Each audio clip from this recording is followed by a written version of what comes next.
At 69, frail and fading in my lavish Manhattan penthouse, I stare at the skyline that once symbolized my empire. My late husband and I built the nation's top law firm, but now death whispers close. My daughter Tina and her husband Peter bleed me dry with endless money pleas. He's jobless, eyes on my fortune, plotting to abandon her once I'm gone. In secret fear, I rewrote my will, splitting everything between Tina, her kids, and an orphanage. Peace finally settles, but shadows of betrayal linger. Don't miss a single beat of the story. Hit that subscribe button right now, smash the like, share this with a friend, and drop your thoughts in the comments. Your double dose of my 10 p.m. stories awaits you every single day at 10 p.m. and 10 a.m. I'm Cindy George, 69, perched high in New York's elite heart, where glass towers pierce the sky like accusations. This isn't just a tale of wealth, it's the raw sting of family ties fraying under greed's weight, leaving me sick, retired, and watchful. Picture my trembling hands clutching faded photos, emotions churning like the city traffic below. Love twisted into suspicion, legacy into leverage. One daughter, two grandkids, a predatory son-in-law, the shocks build, pulling you into a vortex of human vulnerability and hidden motives. Brace yourself, this story claws at the soul. The penthouse air feels thick tonight, Central Park's lights twinkling mockingly below. I built this life with Harold, my late husband, a towering man with salt and pepper hair neatly combed, piercing blue eyes that softened only for me, his face lined with determination, posture ramrod straight from courtroom battles. He moved with purposeful strides, hands gesturing emphatically during arguments, a habit from our law firm days where we dominated cases for billionaires. Harold passed 5 years ago, heart attack in his sleep, leaving me the firm. I retired soon after, body failing, arthritis twisting my fingers, cancer lurking in shadows. Loneliness crept in, but Tina filled it, or so I thought. Tina, my only child, breezed in one afternoon, her blonde hair in a messy ponytail, green eyes darting nervously, face flushed with forced cheer. She's curvy, mid-40s, posture slouched from exhaustion, movements fidgety, twisting her wedding ring constantly, a tell of her anxieties. "Mom, we need help," she pleaded, voice cracking. Peter trailed behind, lanky with disheveled brown hair, hazel eyes evasive, smirking faintly, slouching lazily, hands in pockets jingling change, his idle habit. They asked for $50,000, just a loan. Peter's business ideas never panned, him unemployed for years. I gave in, checking trembling in my hand. But that night, overhearing them whisper in the guest room, a disturbing truth pierced. Peter hissed, "Once she's gone, it's all ours." Tina shushed him, but doubt seeded.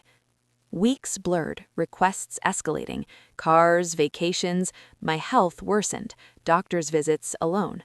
One evening, finding Peter's hidden emails on Tina's laptop, rage boiled, and what I read confirmed my worst fears.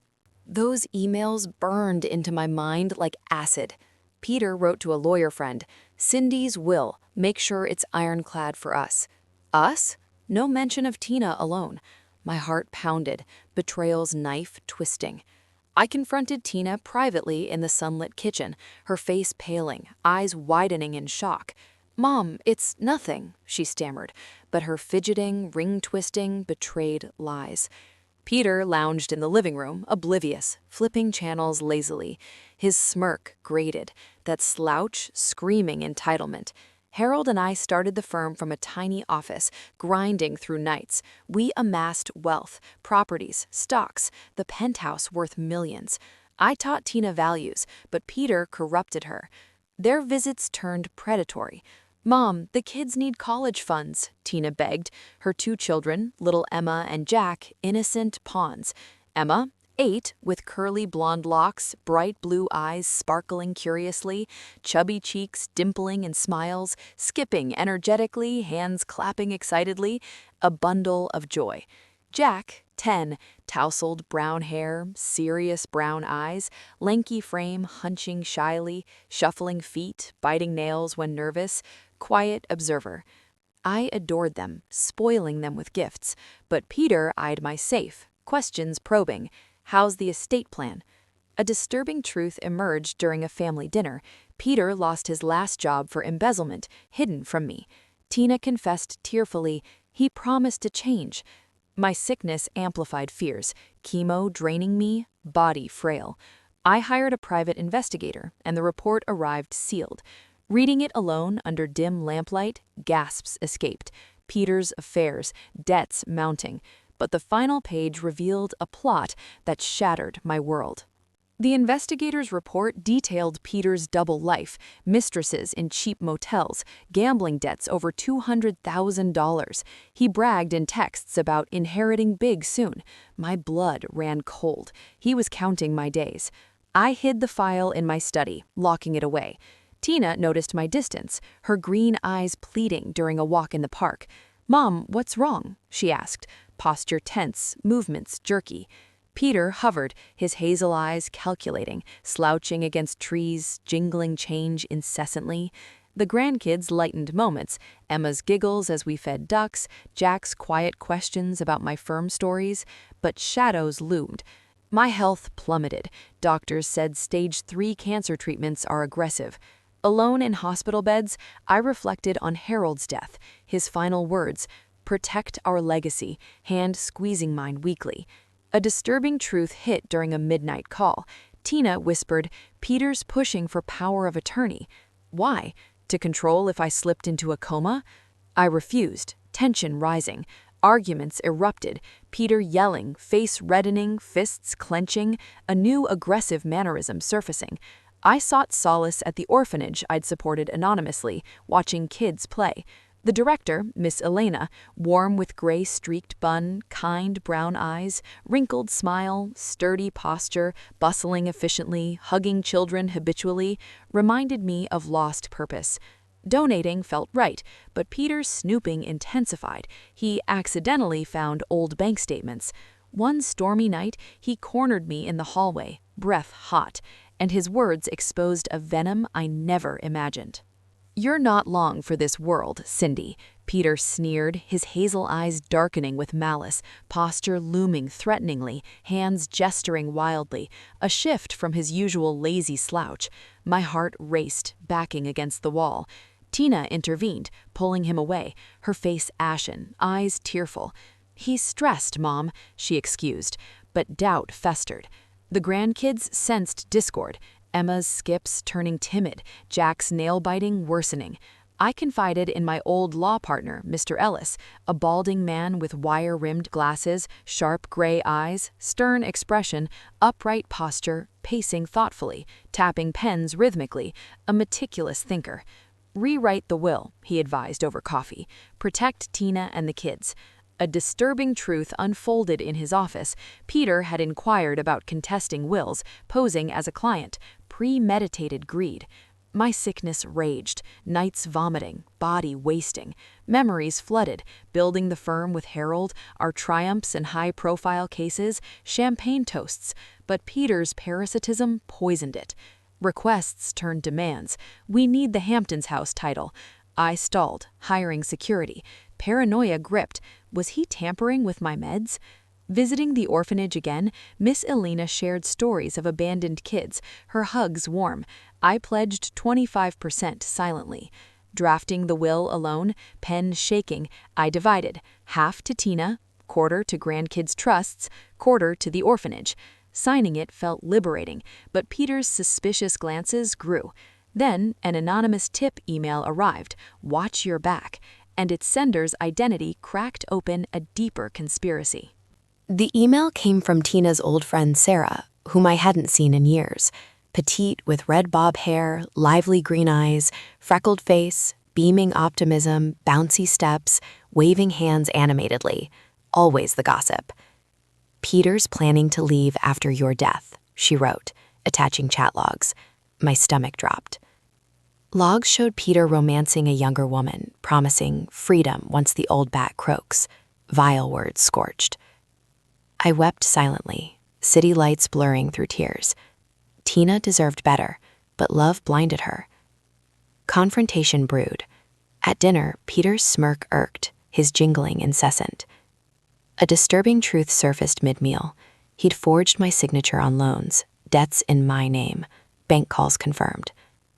Rage boiled, but weakness silenced me. Grandkids' innocent play contrasted the toxicity. Emma drawing family portraits minus Peter, Jack whispering, "Uncle Peter's mean." Chemotherapy sessions left me bald, scarred, mirror reflecting a ghost. Harold's portrait watched, his blue eyes seeming judgmental. "I failed you," I murmured. Finalizing the will with Ellis, seals stamped, copies hidden.